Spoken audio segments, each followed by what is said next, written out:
Have you ever looked at your life and just felt trapped? Like you're fighting a recurring family battle that you didn't even start? It's a profound question, right? And honestly, answering it requires us to look way beyond our own individual choices, and to do so with a whole lot of empathy and compassion. You know, we all have family quirks, but sometimes we see much more painful repeating patterns. We're talking about sudden bankruptcy, deep-rooted addiction, cyclical divorce, or even unexplained illnesses that just seem to violently echo through the family tree. The source material we're unpacking today suggests something huge. These recurring patterns, they might not just be bad luck, or environment, or genetics. According to the text, we could actually be looking at an invisible spiritual inheritance. Welcome to This Explainer. Today, we are unpacking a truly fascinating framework from Ashish Reicher's book, Breaking Personal and Generational Bondages. We're going to uncover the biblical roots of family struggles as presented in the text, and even better, we'll look at the highly structured framework it provides for conquering them once and for all. So here is our roadmap for today. 1. The invisible inheritance. 2. Iniquity versus sin. 3. Opening the doors. 4. The cross and freedom. And 5. Steps to break free. Let's dive in. Section 1. The invisible inheritance. Passing down the invisible.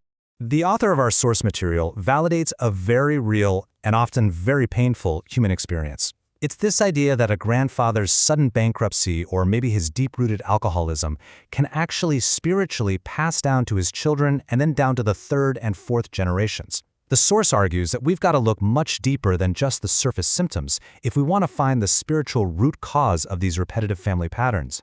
Now, what's really fascinating here is the specific terminology the author uses.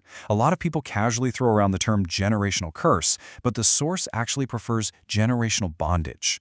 It defines this as an area where the enemy has gained access into a family line, holding individuals captive through succeeding generations. So we aren't just talking about a vocal curse spoken over someone. No, we are talking about a systemic captivity that repeats generation after generation if it's left unchecked. Section 2, Iniquity versus Sin, the Root and the Fruit. Now, this brings up a massive underlying question. Is God unfair for letting children suffer for their parents' actions? Well, the source clarifies this by looking at the original Hebrew words, which honestly reveals a surprising distinction. The text points out that the word katao translates to sin, which is an offense or an outward act. However, avon translates to iniquity, meaning a perversity or an inner nature. So the absolute crucial point the author makes here is that sin is the outward action you commit, but iniquity, that is the inner nature that gets passed down through the family line. It's literally the inherited inner drive that motivates the sin in the first place. It's like the root versus the fruit. To really drive home how this framework views things as the text makes a vital distinction between a penalty and a consequence. Let's look at a great analogy provided in the source. Imagine a father who embezzles money from his company. The father alone pays the legal penalty, right? He's the one who goes to jail. But his entire family suffers the consequence of that action, the shame, the financial ruin, the emotional pain. According to the text, the individual alone bears the eternal penalty for their own sin, but the broader consequence, that iniquity, well, that can impact the wider family for generations. Section 3, Opening the Doors, How the Enemy Gains Access. The source uses a highly compelling quote from Proverbs chapter 26, verse 2. It says, "Like a flitting sparrow, like a flying swallow, so a curse without cause shall not alight." The text emphasizes here that these bondages, they never just happen by accident. Just like birds have an internal compass guiding their flight, there is always a cause, an open door that initiates a generational bondage.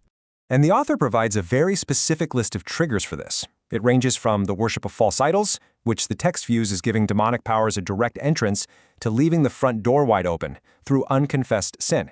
It even includes trauma, where intense negative reactions allow unexplained fears to take root. And get this, even self-inflicted curses, like speaking highly destructive words about ourselves. In this framework, all of these act as open doors for the enemy to gain a foothold. Section 4. The cross and freedom. The ultimate victory.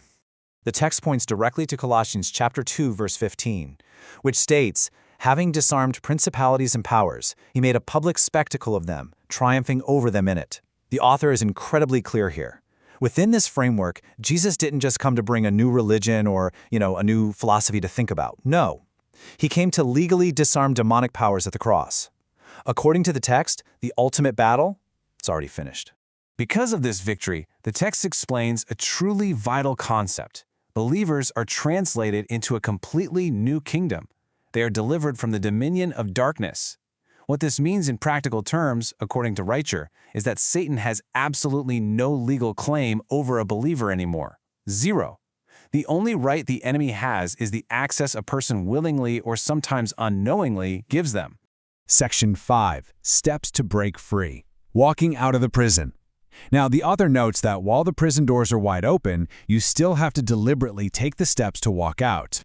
So the source outlines some highly actionable phases for preparation and prayer to permanently shut the door on the enemy. Step 1 is to physically remove objects of worship or literally anything tied to the occult from your home.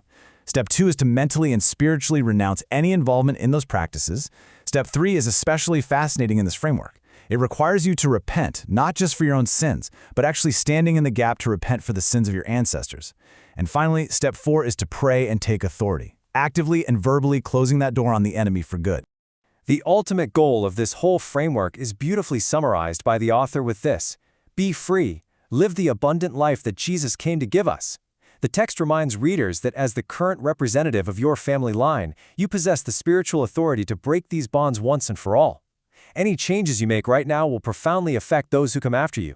It's a real game changer. The power to change the future is literally in your hands. So what does this all mean for you? Will you be the one to shut the door on past bondages and start a generational blessing today? It's an incredible opportunity to completely change your family's spiritual trajectory starting right now. Thanks so much for joining me for this explainer, and keep learning.